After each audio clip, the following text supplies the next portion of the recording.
Yes, indeed. Perfect, thank you. Hello, my name is Hayley Spohn, and you already know me from the previous podcast. Usually I give my spiel and my credentials, but I'm going to say just go back and watch the previous podcast now since everybody's getting familiar. And so that way we have enough time for our wonderful participants. First, I will have us kind of talk about yourself and your educational experience. Kramer, you want to give us your credentials and all that? Sure. My name's Amanda Kramer. She, her pronouns. I teach out here in Washington State, but I've been a teacher for 14 years ish. And the first half of that was in my hometown, my home state, Philadelphia. Go Birds. So I've always been a middle school teacher and always been English because I'm a freak and obsessed with books. So that's always been kind of where I live. But yeah, I still teach middle school English out here now in Washington. How many books did you finish this year? 95. 95, rocking it. Awesome. Okay, Jerica, go ahead and introduce yourself. Give us some of your credentials and all of those good things. Okay, I am Jerica Roberts. I am based here in Baltimore, Maryland. I am originally from Montgomery County, Maryland, so I'm Maryland born and raised. This is my 18th year teaching, well, in Baltimore City schools. I am currently a teacher, mentor, and science lead, tech lead, all those things in my building in Baltimore City schools. This is my second school ever working at. Yes, Jerica's always worn a ton of hats. For those of you that don't know, she was my mentor teacher when I first started teaching. And she also was nominated for Teacher of the Year and I believe a finalist, correct? Yeah. Yep. So she is an amazing person. I'm so glad to have her here with us today. And last but not least, Megan, go ahead.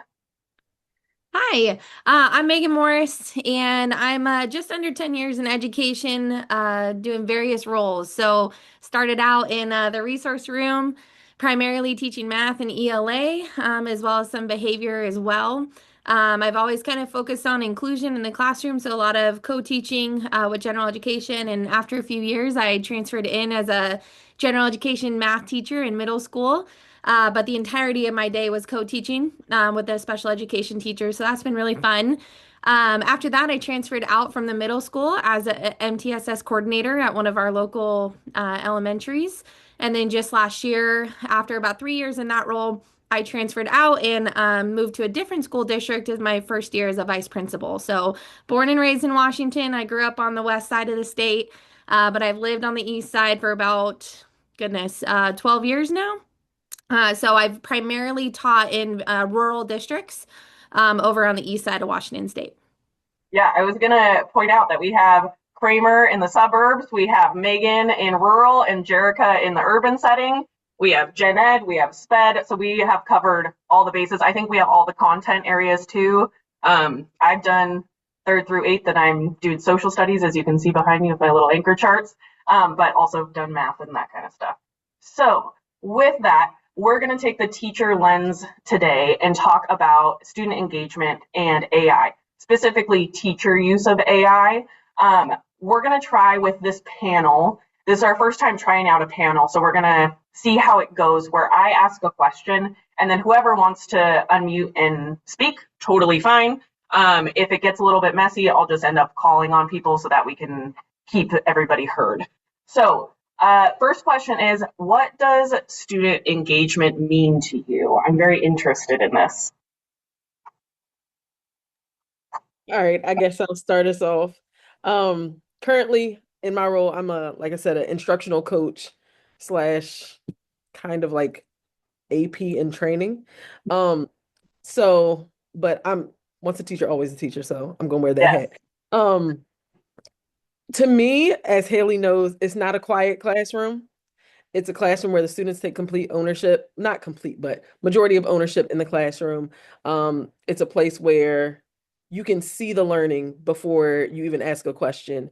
So for me, it's a huge thing of like the kids run the room. Like I should not have to do the heavy lifting as the educator. I'm gonna show you the basics. I'm gonna show you the ropes. this is our process, this is our style, go. So for me, that's student engagement. Absolutely. And I really like that. It's kind of along the same lines of, the locus of control should be primarily on the students after those routines and things like Jerica said have been taught and they're able to do that.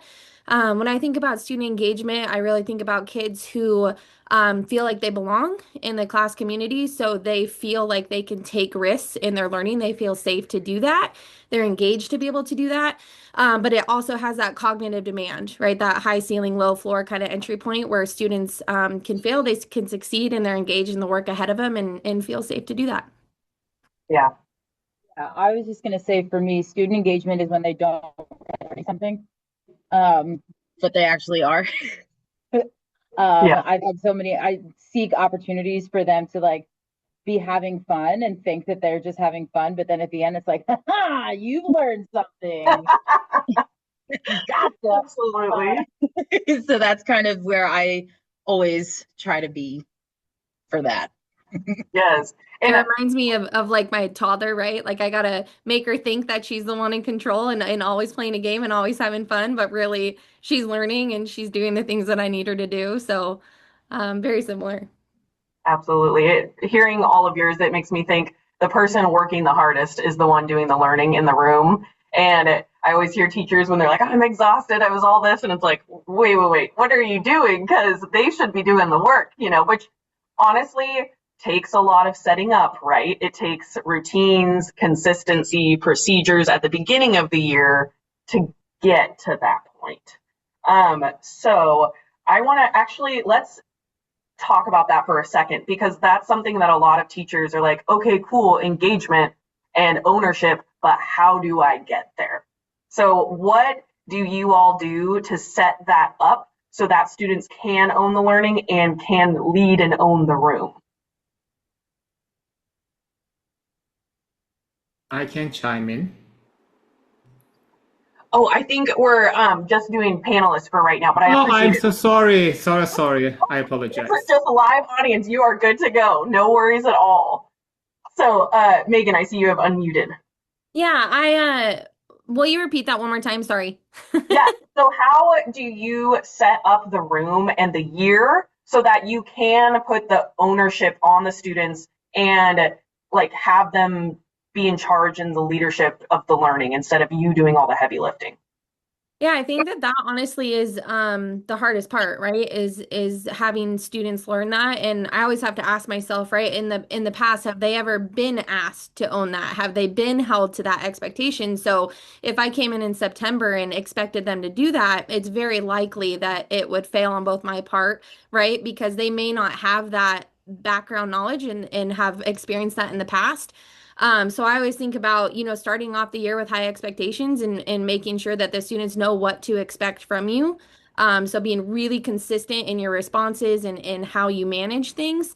Clear routines and expectations in the classroom. Because engagement is all about removing barriers, right? And so you want to get to know your students, you want to know what their barriers are, how they can access their learning, and that takes time. And so you always hear that, go slow to go fast, which you hear it all the time, but it really is true that you can make up a lot of time throughout the year and go a little bit quicker once students know the expectations and the routines. And if you don't ever let up, right? If you keep telling them that they are capable and you're going to succeed and you're going to do this and give them the supports to get there. Love that. So I think about my last year in the classroom. I had looped from fourth grade to fifth grade with my last class. And again, routines and procedures in place, but this was also a brand new school building. They had merged three schools together right after COVID, all those things. And I'll never forget actually I was teaching them in fourth grade at that time. The first week of school was fine. Okay, we're all getting to know each other with behind with masks. And, Yes. and then like a month into the school year, my doctor said I needed surgery and I had to go out for the first time. As Hayley knows, I don't take Yeah. time off. But I had to go out on leave for a month. And the kids called me on the computer like, I know you're home recovering, but this substitute is not following the directions you left. These are our routines and procedures. So for me, it was a thing of like, we came in the door like, hey, we don't know each other at all, but guess what? I'm gonna learn you, you're gonna learn me. This is how I set up, like you said, those expectations, Megan, from the beginning, and the fact that they stuck to them. And when I came back, and even though I did have to fuss on Zoom a couple times at them, um, the fact that I came back and we hit the ground running, like we have makeup to do. So for me, it's definitely a thing of, like you said, those expectations. I'm actually writing notes as you're talking because we have PD tomorrow.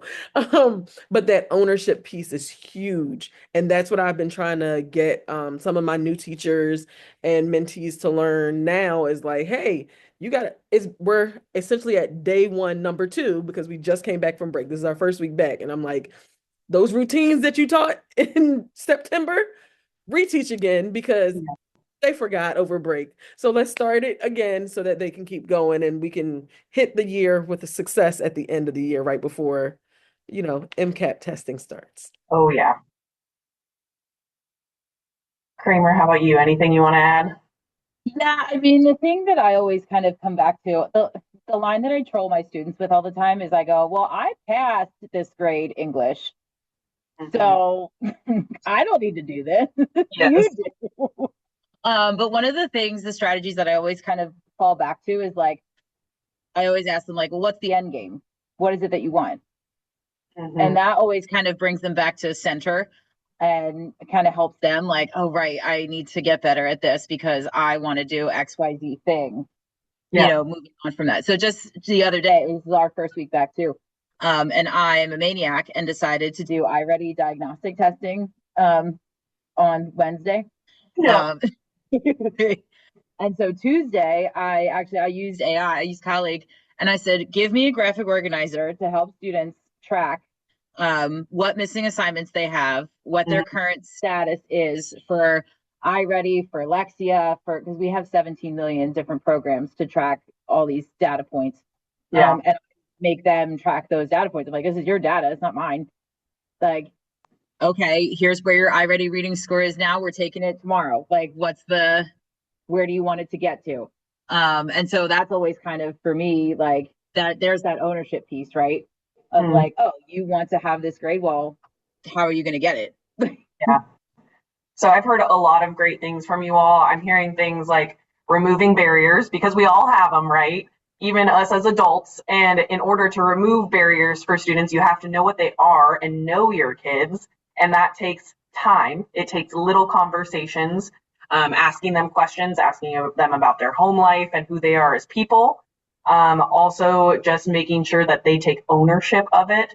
And also that can look like either, I can think of Jerica with hand sanitizer before snack time. A kid did that. It wasn't her handing that out. She had kids running the routines from like day one. And it gave them pride in their classroom. And then Kramer, I hear you on the data side of things, where not just the routines and procedures physically, but your data is your data. I've already done this. This is about you. Where do you want to go? Because I'm here to facilitate for you. So I'm so glad you're all here because you're such amazing teachers. Like your answers, I'm getting inspired all over again. I love the idea as well of using AI to create a data tracker because back in the day, printing stuff out before even digital and everything and having kids coloring with crayon. Oh, I messed up and they had to get a new sheet of paper, all the things. And it's like, hey, we're going to do a digital one and I'm going to have AI make it for me. So I don't have to pay for teacher, pay teacher or any of that sort of stuff. So that's super cool. I think that's kind of a natural flow into what are some ways that you use AI to engage students. That could be through ownership. It could be getting to know them. How do you use AI to help student engagement? Well, I have it make me graphic organizers. Yeah. No, I usually kind of use it as a springboard for so I teach English. We have grammar, and grammar is maybe the most boring subject on the planet. And so I'm always kind of like, okay, I need an engaging intro activity for verbs And I usually get like, I'll ask it like, hey, I need like 5 different options, and I'll comb through it and figure out it. It kind of jump starts my thinking, and then we go from there. But yeah, that's usually the default of like, I know like I need an intro for something, make So it interesting. your prompt that you're using is I need 5 engaging intro activities to verbs. Is that what I'm hearing? Yeah, and like sometimes I'm a real caveman about it, and I'll just be like 5 intro activities, verbs. Like, No, that's great for listeners to hear. Like, you don't have to capitalize, period, spell everything right. It's like you can just. times, like if you scrolled through it, you'd be like, what is wrong with her? Oh, I have typos all the time because I'm like, you'll know what I mean, whatever. So it's funny because I have found myself not even typing. I'm quick to be like, hey, so like I talk to AI like it's my best friend. Like it's funny because my we have a brand new principal in our building this year, and he's me and him are like this with AI. So he'll be like, Roberts, need you in a meeting. Let's go. And I'll be like, all right. So I know automatically pull up AI. And so like he'll sit there and sometimes I'll just hand him my phone with it open and he'll sit there and he'll cross his legs and he'll be like, so need a prompt for da, da, da, da, like and people walk in and they're like, I thought you said you were having a meeting. He's like, yeah, me, her, and AI. Like he calls it Jarvis. I say Sharita. Like it's okay. Like we give it nicknames. And he's Yeah. like, yeah, like so it's funny because now it's like well, we know when those two are meeting, they're already talking to, and so I think it's a natural conversation thing, like you said, Kramer. Like, Mhm. I don't have to be perfect. I don't have to say, I am teaching a blah, blah, blah class. And, sometimes, yes, but there are other times that you can just be yourself to Yeah. AI. I think I like that part because it doesn't judge me for Hmm. the mistakes. And I think that's the thing we have to also teach our kids when we're teaching them how to use AI with different Yeah. things. Again, like I am quick to be, I will spell a word wrong on purpose. I will do a math problem wrong on purpose because I want you to have that ownership in the classroom to tell me, no, Ms. Roberts, you're wrong. And I'm going to Hmm. tell you why, because I love a good error analysis problem Yes. and or ELA. Um, so for me, it's a thing of no, let you see me make this mistake so Hmm. that we can learn together. And I love it when the kids are like, no, you're wrong. And I'm like, oh no. And I will walk into eighth grade US history in the classroom, and they know I'll come in every once in a while and take the quiz with them, even though I've never been in class.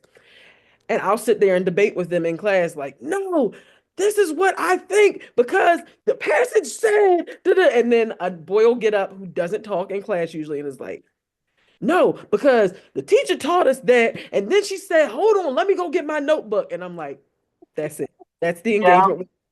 So I use it to challenge the kids to think harder, but also to force the teachers that I work with to think harder. I'm like, no, because Haley knows I love a good process chart and I like the colors and the markers. I will sit down and color on the floor.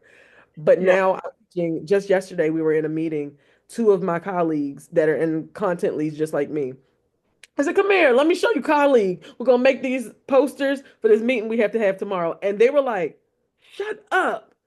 Oh, I'm gonna use Mhm. this. Like one is texting me now, like, hey, that chart we made yesterday, can you email that to me? I'm like, when I'm finished the podcast. So Yeah. it's funny that it's like she's not one to use AI, but she's like, well, you did it. Can you go ahead and just send it to me because we made it? Like, so it's those things Yeah. The that image generation is growing so fast of what it's capable of doing.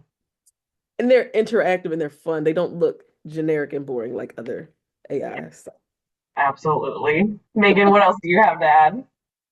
I don't know, it's kind of looked a little bit different depending on the secondary or the elementary level that I was at, to be honest, for student engagement. I think a lot about student engagement for me, right? I know my students are going to be more engaged the more quickly they get feedback. And my professional capacity to give 30 kids feedback right away is always something that I felt like I could improve on and wasn't my wasn't my strength all the time as quickly as I knew they needed it.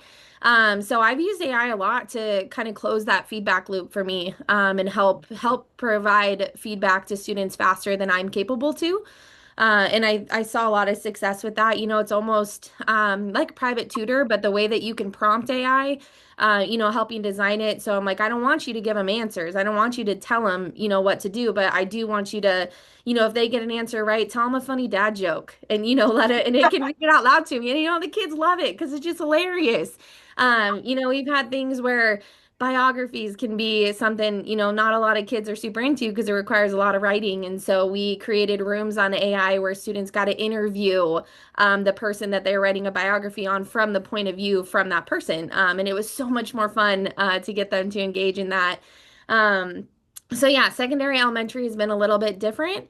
I think as an elementary teacher, it helped me kind of take some cognitive load off where I knew I had some really good ideas and my colleagues had even better ideas than I did. But the time and the effort to create everything that I wanted to create to do that, and still stay within my professional and personal capacity, AI took a lot of that heavy lifting for me. So, it's never perfect. It doesn't replace good teaching. It didn't replace my own thoughts, but it definitely helped me create a framework and get started. And, I don't know very much about Pokemon, like my husband does, but AI sure does. So if I could create problems using that, if they got to get funny jokes from that or interview a Pokemon character or write a narrative from the perspective of Bulbasaur or whatever, like those types of things were really fun to do with kids. So I think AI helped me with the feedback loop. It helped me with confidence with kids.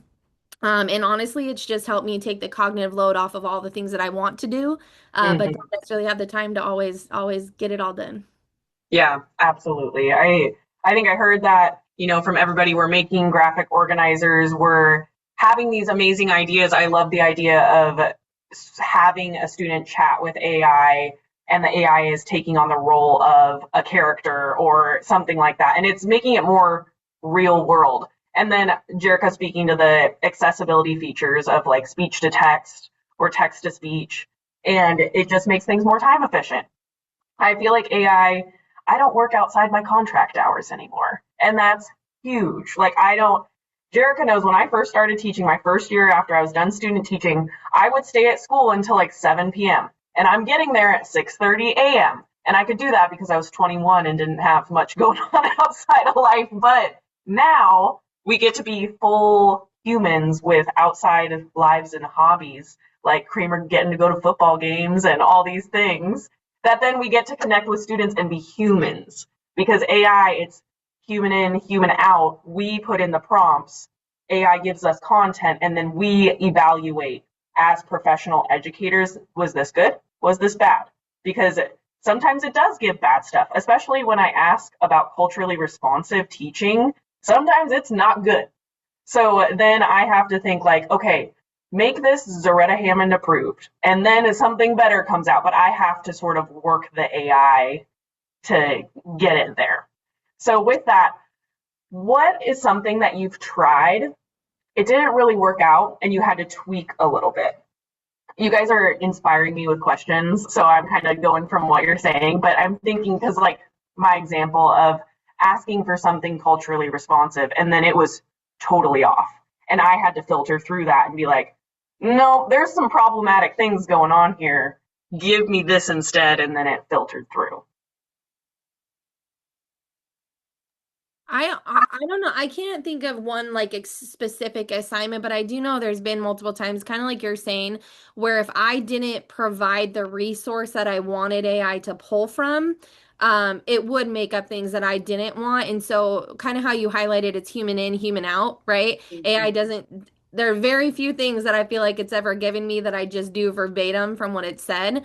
So I think there's just been a lot of times where I'm like, okay, that's not where I was coming from. I want it from this specific piece of research and these specific frameworks, and I feel like that's always given me better outcomes. Yeah. Even in just designing my projects or designing, I mean, even simple as like word problems or lesson plans, right? Sometimes it'll come out and I'm like, ooh, that is not a good approach for my class or my teachers. So yeah, I think really being super specific in your prompting, and if it gives you something that you don't like, just keep prompting. Like I think prompting is truly an art with AI, and you Yeah. have to practice and fail, and it's going to give you things that you don't like, but you have to be willing to go back and keep adding to it. I'll agree with Megan. In fact, yesterday when we were making those posters, we were using the writing revolution. And I sat there and I was like, okay, give me a poster that is the right, like from the writing revolution that talks about the kernel sentences. It gave me an example, like about what is the kernel sentence. And I was like, no, I was like, this is beautiful. However, make this relevant for students. So then it still took the writing revolution text. And I was like, no, give me examples that can be used in the classroom to teach students how to use it. And it was like, oh, okay, now I understand. And then the poster that they gave us was beautiful afterwards. But I was just like, bruh, please stop. Like I felt like the kids, like, you're doing too much. Stop Yeah. it. Um, and my coworkers, again, I was showing them how to use Colleague while doing it. And I'm sitting there, I'm like, of course you're gonna make a mistake right now in front of them. But I was like, okay, it's good because I'm gonna show this one specifically how to make that change. But it was very frustrating yesterday in the midst of everything else going on in the building, trying to show that. But that's one example that like definitely like pops up right there. Also, I remember Haley would stay until the janitor kicked her out. Yeah, that is true. I'm reformed now. I'm not like that anymore. Kramer, I saw you unmuted. What were you going to add to it? Well, first I was gonna say Jerica's comment reminds me of when my baby niece cries and my brother goes, "Come on, you're making us look bad as a unit." I love that. But yeah, the one that always trips me up is when I try to think of like uh trying to build background knowledge for the kids, because a lot of the times in our curriculum, the curriculum assumes that our kids know specific things, and they don't. And that's just like, we have such a diverse population and kids are coming from all different parts of the world, and they have no clue. And so I'm usually like, give me an activity on like background knowledge for like pyramids. Yeah. And then it's usually a hodgepodge of like links and articles and things. And the one time I just like was out of time and launched it, and the kids were like, "These links don't work." I was like, "Well, oh well." Yeah. I love that. Get around, kids. I'll tell you about pyramids.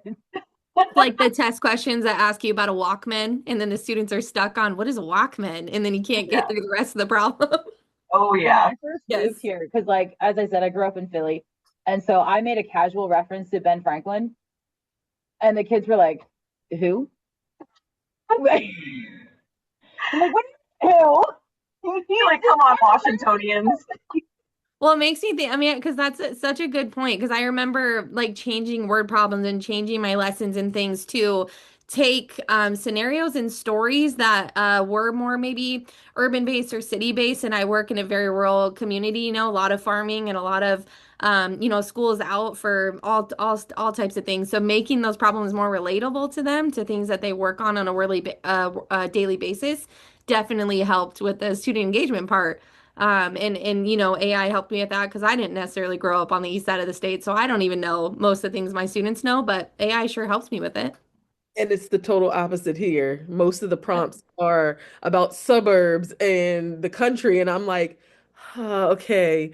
And Haley knows I'm quick to just use this kid's names, and I'm like, forget it. Okay, we're gonna use your name. Okay, we're gonna talk about this, and it's really big here in Baltimore. I'm from, again, Montgomery County, Maryland, suburbs and well, country suburbs. But I have to like I think, and the kids know when I come home to Baltimore, and they're like, "Wait, you were with your family because your accent's different and everything." So yeah, very much. I've changed a thing or two so they understand, and then like you said, that background knowledge, Kramer, just like you don't know what this is, so I'm gonna explain this before I even start the problem. Yeah. Activating schema and thinking about all that. I love the podcast feature on Colleague. I will use that to launch a unit because the majority of my students speak multiple languages, more than two, and English is not their first language or second language.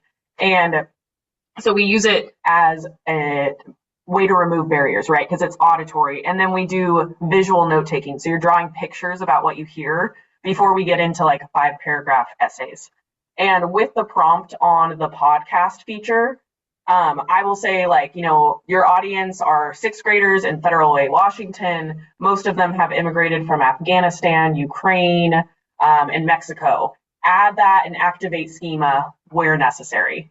And so when we listen to it, it'll say, like here in Federal Way, Washington, and the kids are like, how do they know where we are? And just that kind of stuff. And then I've never been to Afghanistan. I don't know a whole ton about it. I'm not an expert, but then AI is able to pull things that connect to student experiences that they just light up when it's brought up. And it's something that I could not have done pre-AI without a lot of time and research.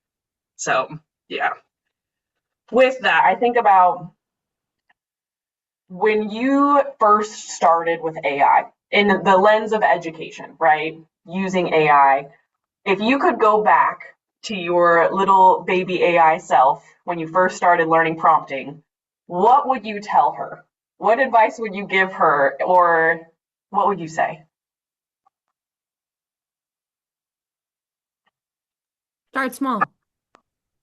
I think not trying to use AI with everything or overall everything you do, but think about the one thing that is maybe you're feeling the most pressure from, or the thing that you want to focus on the most, or the cognitive load is taking over, and use AI to help you with that. Get that down really well, practice it, implement it, use it as much as you can. And then once you're feeling really confident, dip your toe in another area, try something else. But I think AI, especially in education, can feel really overwhelming because there's so many options and so many things you can do. Just don't buy into the everything. Just really focus on what your needs are and what your students' needs are, and start there. Love that. I'm gonna say don't feel guilty.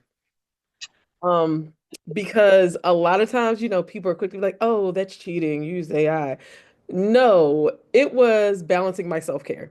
Yep. You said that time saving is like huge for me because I am, as Haley said, I wear several hats. So I run around the building all day.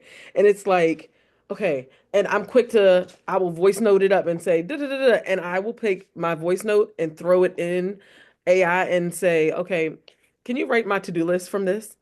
Um, so for me, it's not cheating, it's helping you. That's the advice I would give myself. Use it, but know that it's gonna save you time and mental stress afterwards. Absolutely. Yeah, to piggyback off of that, basically, I have a lot of friends that are like weird, creative, like TV writers, and so the whole AI thing is like, like clutch your pearls, like, oh my God, how could you do such a terrible, evil thing? And I have to explain to my weirdo friends, the reality is like the industry that we work in, we don't have the capacity to, do these really cool, creative things just like on the fly. So for me, AI you're allowed to use it. Like, it's okay. We work in a system where we are overwhelmed and underserved and undersupported. And, if AI is a tool that we can leverage to make things easier for teachers, for a group of people that are constantly, getting more things put on them and given more hats and given more plates and given more and more and more with less and less and less like resources, I think it's worth utilizing to your advantage because they would do it in every other industry. So Yeah. why beat yourself up over it? Yeah. So Kramer and I used to be at sister schools, and we were both project-based learning schools. And oh my goodness, I tracked it one time, and a project took 100 hours roughly to write and get ready to go because you are curriculum writing at that point. And the crazy thing is that we have loose and tight restrictions where we can't change up the pacing guide. We can't change up units. We have to do what every other school is doing in terms of content, because if students move, we don't want them to be lost. However, once I switched to AI when it first came out, it took 12 hours. That was it. So it was like a tenth of the time. And speaking of creativity, right? It's like coming up with those ideas that involve student interests, but are also about, I don't know, the Roman Empire. You're kind of like, sometimes I'm at a loss, and we want to make it interdisciplinary. So we're going to connect it to math and geometry, and how are we going to do that? So that's a huge thing with student engagement as well, is you can take student interest. I think I heard Megan say that about Pokemon, and throw them in there and get some really cool ideas. You can make things interdisciplinary without having a huge cognitive load on the teacher. And you can remove barriers without having to create differentiation or scaffolding just from the top of your head. What are some things that you all have done to remove barriers for students to increase engagement? This could be pre-AI or post-AI. We'll kind of layer the AI lens on if it was pre-AI, because I think that we can kind of enhance that from here. But what are some ways that you've removed barriers and increased engagement that way? Standard like default move whenever we're reading like doing like an article analysis is I will take the article and put it in and say make this fourth grade reading level. And that's just from the jump, and that way like even though a kid might be lower than fourth grade or higher than wherever they're at, like it feels more approachable. And I can do I do that without even like a thought, like it's like, oh, there's an article, I'm gonna go get that. But then there's sometimes where it's like make this a higher reading level, you kind of play games with what you're doing that day. Yeah, absolutely. Jerica and Megan, any thoughts on that?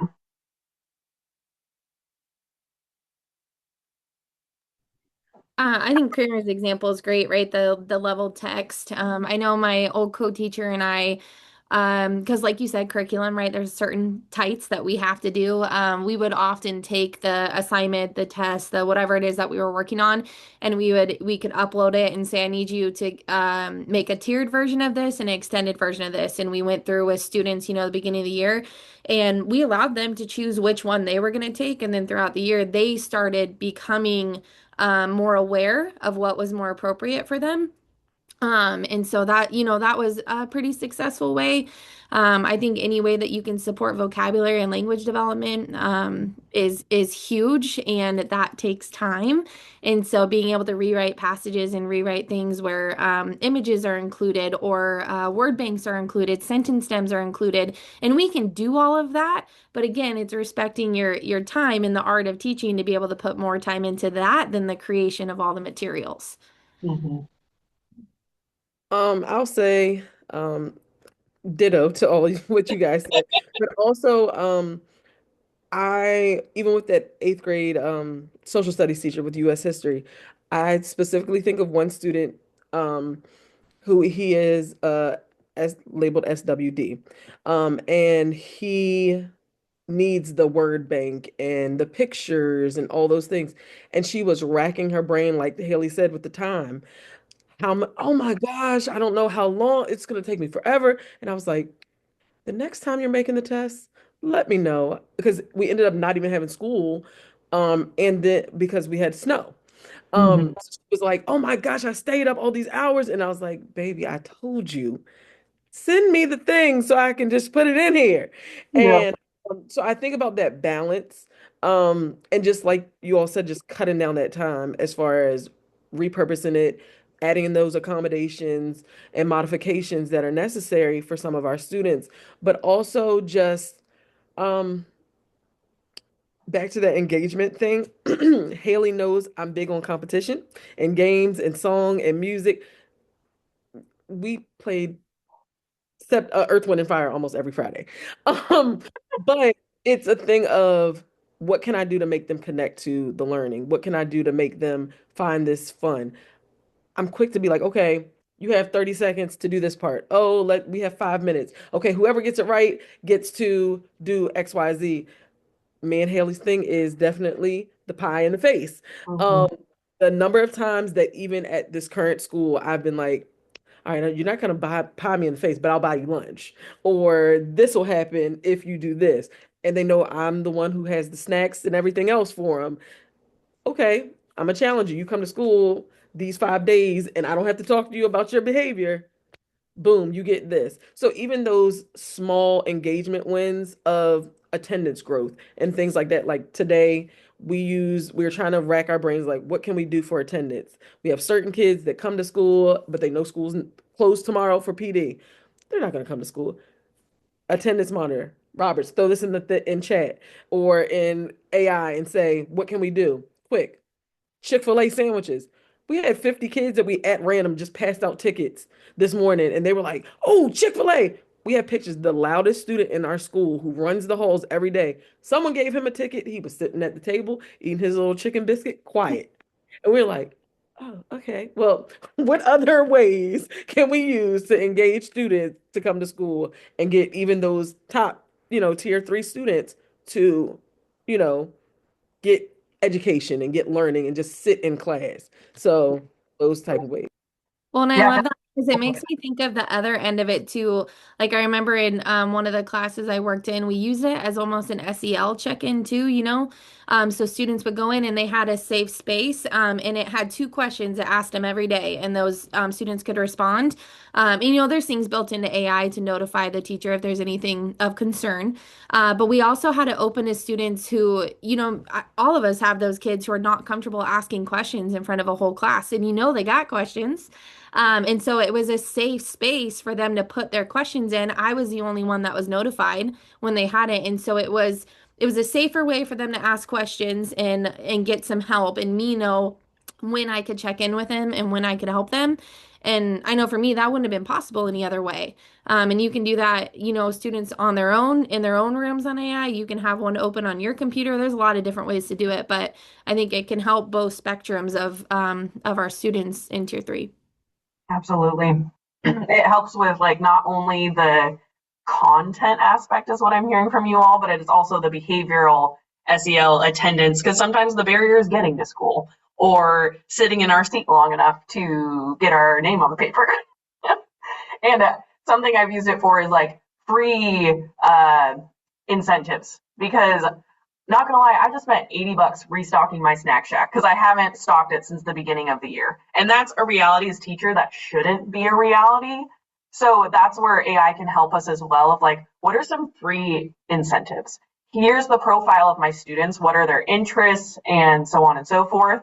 And that's also human in, human out. You want to talk to the students, what do they want? But then you can use AI to make it happen. I have an admission to tell you guys. I used it for classroom management the other day, and on year 10, 11, 12, I've lost track. It's embarrassing. However, I think this talks about the power of AI.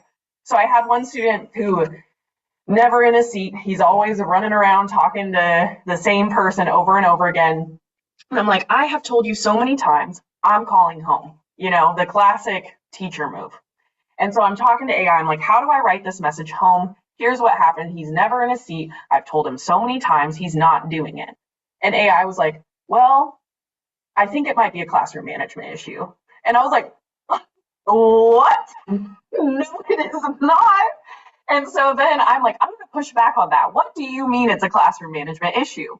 And it was saying like, it sounds like you're trying to put the onus on the parent or the family member when you are not having the kids sit down, blah, blah, blah. And I'm like, okay, no. This is a partnership, right? So I'm having this argument with the AI. I'm like, this is a partnership. It's not just me doing all of this. We got to do family engagement. They should know, blah, blah, blah. So we got down to it. And the root of the issue was, I don't have a relationship with that child. I've tried. I don't know how to connect with him. So AI helped me script a phone call conversation with the mom. So I could say, hey, I've tried so hard. He's not listening to my directions. However, I know this is a me thing. I need to build a better relationship with him.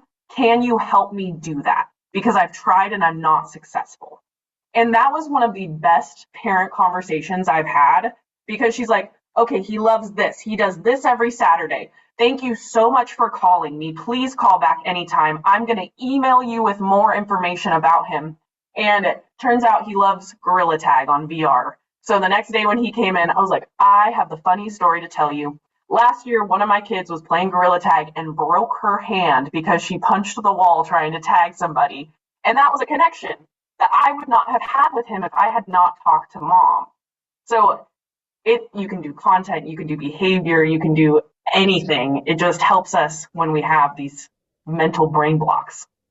So it makes me think, like in our school district, we now have to do student learning plans for Mhm. every student in the building, every student in the class. I will admit, when they first came out with it, I was like, bruh, another thing on my plate.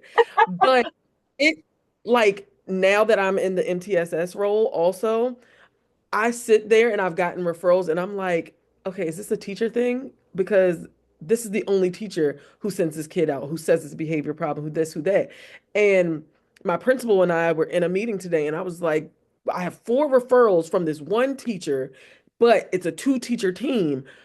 He's the only one who sends the referrals, but I also know his teaching style and this and that because he's also one of my science teachers. And I'm sitting here like, I don't know what to do. But now that you said that, because when I look at the student learning plan, it's blank.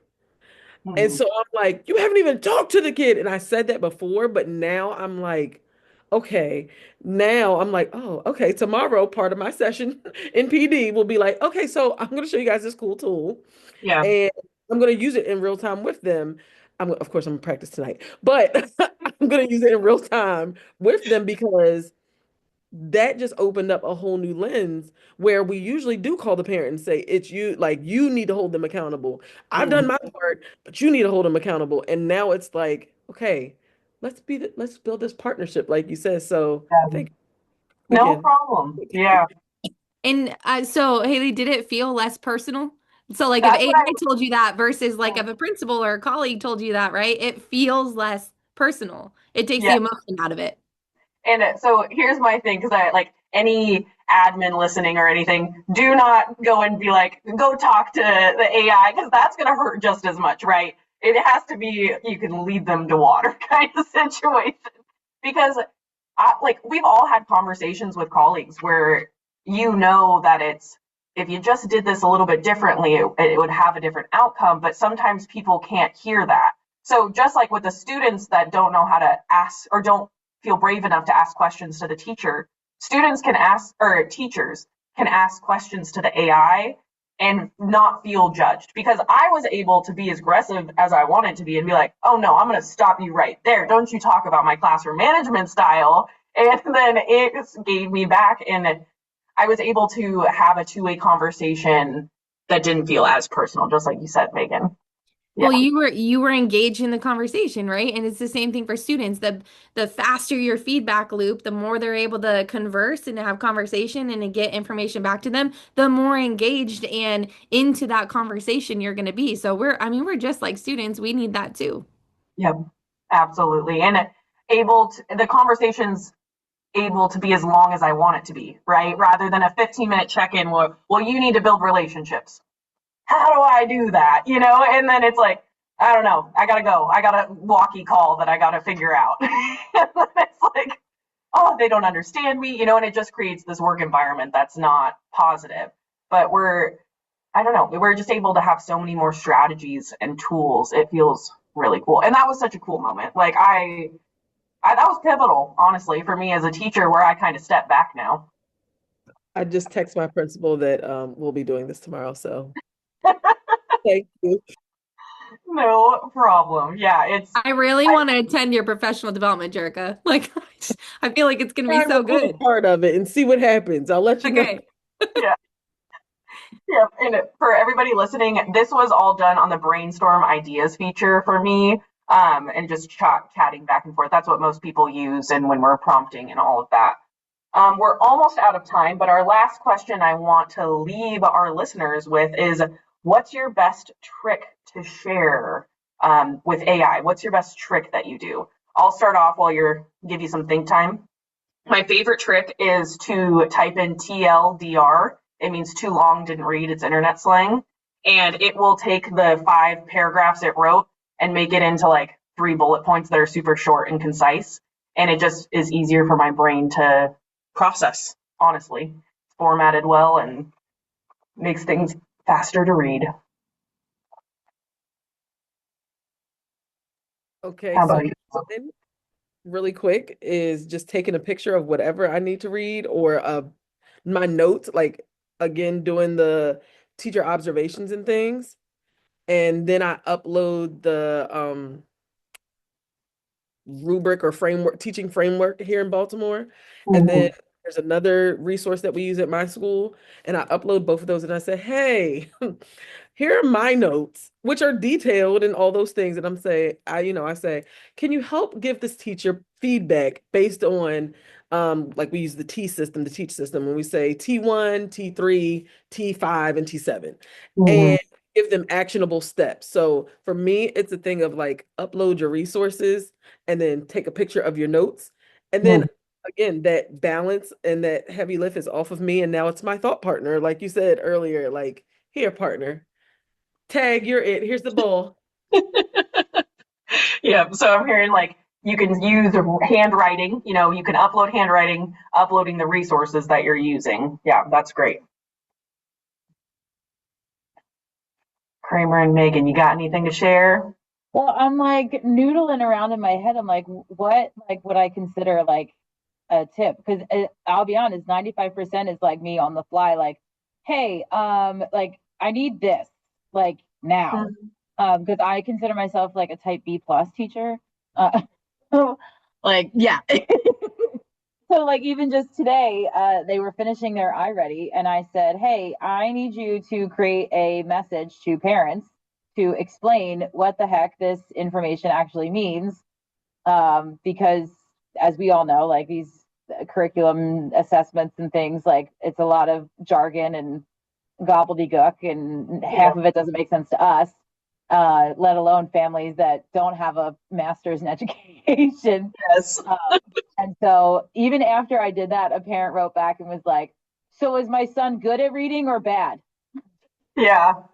So what I'm hearing from you though is like in moment pivots where you're just like, I need this right now. I didn't think about it till right now, and it just came up. Let me use it and spit something out.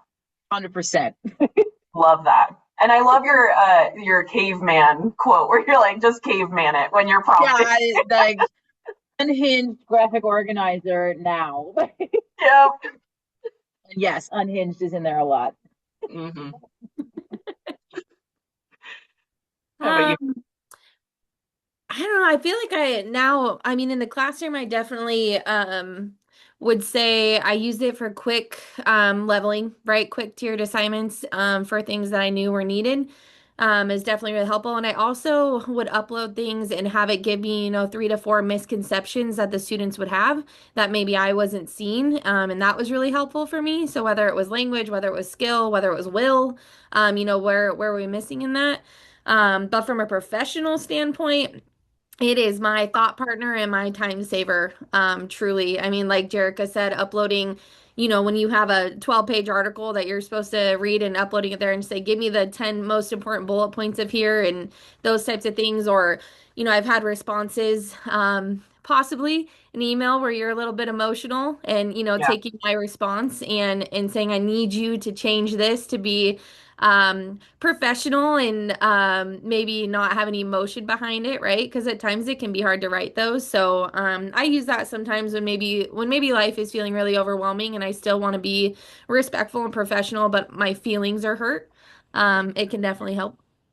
Oh, absolutely. I think that's a huge one. And then me personally, because I'm a very emotional person, I've also used it to say, like, what am I missing? What are my biases? What am I, like, what could be a misconception of mine in my communication that I'm missing? Kind of like with that student where I'm like, no, it's him, not me. But, we're all human. That's the beauty of it, is that I think AI gives us more time to be human instead of having to do all these procedural and check off things. And I'm just excited to see where it goes. Thank you, all of you, so much for taking time out of your day to come talk to us. This was so inspiring. I love each and every one of you, and you had such brilliant things to say. So I really appreciate it. And with that, we will say goodbye to our listeners. And thank you, everyone. Thank you for coming and thank you for inviting us, Hayley. It was nice to see everybody. Thank you so Yes. much. You are all amazing. Go birds. Go Birds.